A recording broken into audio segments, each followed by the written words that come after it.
آج کی ویڈیو کے اندر ہم قرآن کریم کے 10 ایسے الفاظ کو سیکھیں گے جن کو سیکھ لینے کے بعد ہم قرآن کریم کے تقریباً 4630 الفاظ کو سیکھ جائیں گے۔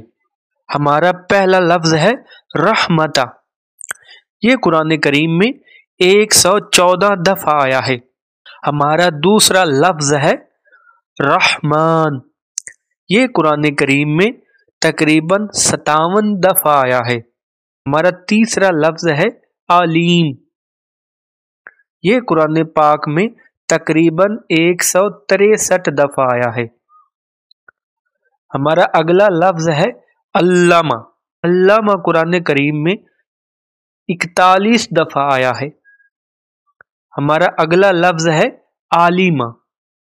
یہ قرآن کریم میں تقریباً 382 دفعہ آیا ہے۔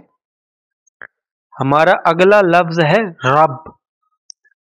یہ قرآن کریم میں 975 دفعہ آیا ہے۔ ہمارا اگلا لفظ ہے اللہ۔ اللہ قرآن کریم میں 2699 دفعہ آیا ہے۔ ہمارا اگلا لفظ ہے اللہ۔ یہ قرآن کریم میں 147 دفعہ آیا ہے۔ ہمارا اگلا لفظ ہے حمید۔ یہ قرآن کریم میں 16 دفعہ آیا ہے۔ ہمارا آخری لفظ ہے الحمد۔ یہ قرآن کریم میں 43 دفعہ آیا ہے۔